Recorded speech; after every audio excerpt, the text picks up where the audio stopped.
Hello everyone! It's time for the last Underworlds tournament of the year here in Belgium, and it is back to Halle near Brussels for this one. Same organizer, different venue, and as such, a new name, no longer the Dragons Gaming Club but the Wagtails. But still, after losing the previous edition there on a dice roll by my opponent in the finale, I had some things to rectify. Add to that Spitewood and the new warbands are now in full swing, so it would also be a lot of new things to learn before the tournament, and some serious puzzling to do. And what better band for that than my beloved Elephane, now that he has returned with Spitewood. Using a deck made from pillage and plunder coupled with deadly synergies, I didn't get too much training time in, like 2 games. But I just have faith in my boy to carry the day with the aid of the goat, Spinefin, and model of the century, Juneclaw, as well as the sheer annoying Furen and Tamael to cause some ruckus. Though I admit, having had immensely busy weeks at work, my brain wasn't present at all, and that with a deck that required some serious thinking. So let's get ready for 5 games of Underworlds to round out the year. But first things first, the Exalted are not worthy to join a tournament over here. We had 2 players bringing them along and both forgot their models at home. First one, Vincent, replaced them with some Blood Bowl figures, while Peter van den Broek quickly needed to assemble the models he had sold to Thibaut right at the entrance of the event. I'm not going to war with those 2. As the players all gathered at a very cozy new venue for the Halle tournament, we received our participation bag, which were a voucher of 15% from their sponsor Top Toys. I already turned it in on the day itself, and ordered an Age of Sigmar Idenef manifestation set, and a sheet of Warcry tokens, which will be handy when we finally get to play Warcry. For the warband spread, we had 2 each of the Wormspat, 2 Jaws of Itzel and 2 Exiled Dead as said above, while both the Idenef Deepkin warbands in the form of Idenef and Sireni were, of Elephane of course, and Sireni were present. Further, we had 1 each of the Tours of the Briar Queen, Skittershank's Claw Pack, Zarbag's Gits, and Kamandora's Blades. And then we moved to the tables as the first round was about to start. I was paired against the youngest player in the room, Neo, who had joined his father for some games. He had brought the Wormspat with Blazing Assault and Reckless Fury, so this was already going to be a serious uphill battle. But unfortunately, he managed to roll not any shield when he was attacked. He basically reduced damage once during the whole game, and a bit of lack of knowledge of the cards that I could have. So like moving of a treasure token in the last activation of round 1, allowing me to score a quick Strip the Realm. And this meant it went fairly one-sided, with the Soul Ray taking home a 24-6 victory.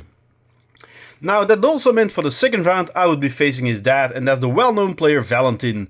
He fielded the Jaws of Itzel with Pillage and Plunder coupled to Blazing Assault, so another uphill battle was on my plate. I can call in excuses like having 9 upgrades in hand and not a single search in my opening hand, even with mulligans, but he's just a very good player and I was soundly and rightfully beaten. I could somehow hold up during the first round, but after that it went downhill as I failed to save any of my models and they melted as quick as snow to the sun. Being tabled by turn 2, and well, a well-deserved 8-23 defeat was my part. So, those things happen. And let's move on then. We reached to the lunch break at that point, and it was time for the voting for the best painted, as well as enjoy the lovely pumpkin soup and crux provided by Timmeke. Still a pity he's quit playing Underworlds though, I always liked the guy. The warbands were all lined up for judging by the participants, and people casted 3 votes worth 5, 3 and 1 point each. And here are most of the warbands. Well, not the 2 Exalted for the reasons mentioned above, nor are the top 3 results of the painting already shared here. For those, you will have to stick around to the end of this little event report, because yeah, I'm evil like that. With all the voting done and the foodstuffs is chopped down, it was time to settle back down and have to go at the 3rd round. And I faced a new face at the event, Nicolas from the Manneke Dice Club in Brussels and his Tours of the Briar Queen, using Edge of the Knife and Blazing Assault. I knew that this warband could do, as I had already itemized for taking them along. I love that mugging mechanic. While he was taken aback by an opening move where I moved Elephane backwards, allowing Spinefin and Juneclaw to push onto 2 objectives and start delving works very swiftly. It became a massacre though, as all my attacks went through and I scored a huge 27. 27 glory out of the maximum of 28 that I could reach. I have 18 glory in my deck and 7 for tabling him. And then I stood on the Aqua Uranus token 2 out of 3 turns versus 9 points on his side. That brought us to the 4th game of the day and another oomph warband and deck. Zarbag's Gits, piloted by Thibaut with a combination of Pillage and Plunder with Emberstone Sentinels. Now honestly, I'm not a fan of that combination, though I completely get it why Horde bands still used to play it. But the Pillage part helps out as he flipped tokens around as well.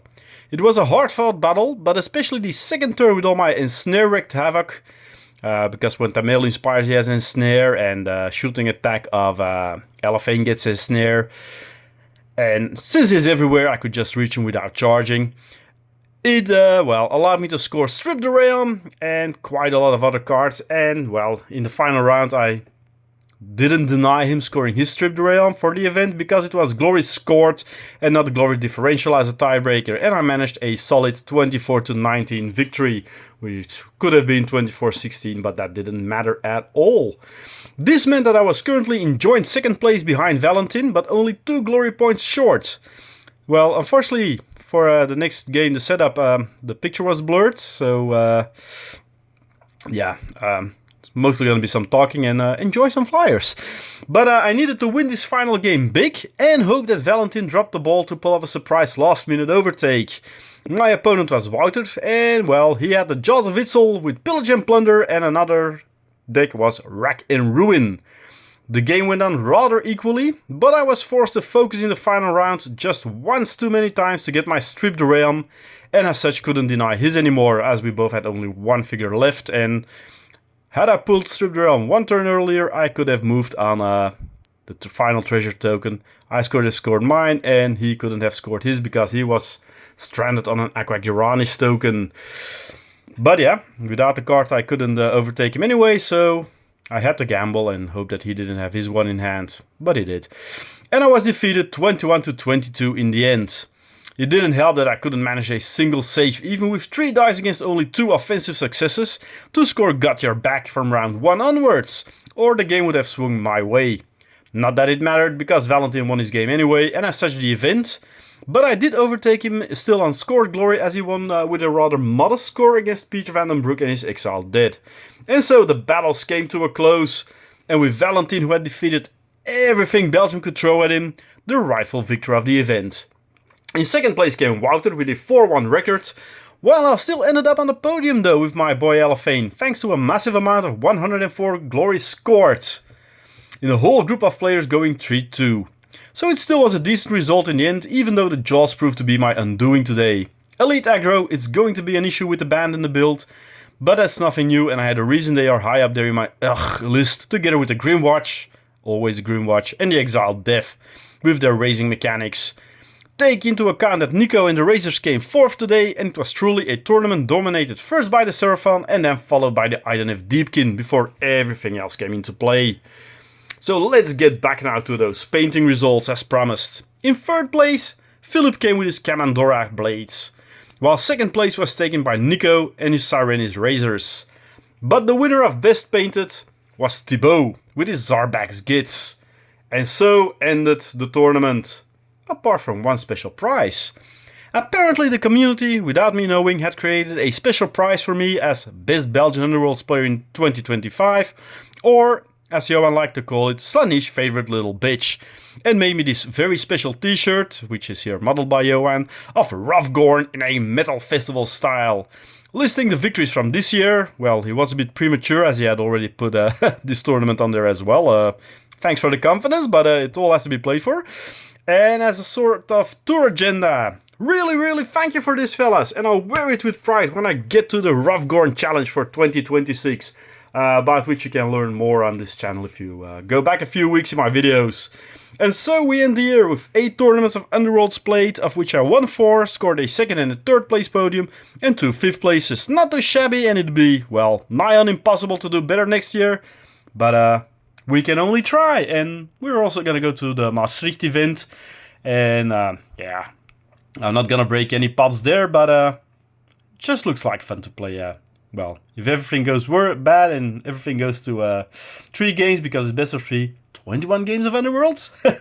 We'll see how that goes, and thanks for watching, see you next time, and well, if you're only following me for Underworld Tournament reports, Happy New Year, Merry Christmas, and may Spinefin always swim in your favor. Bye bye!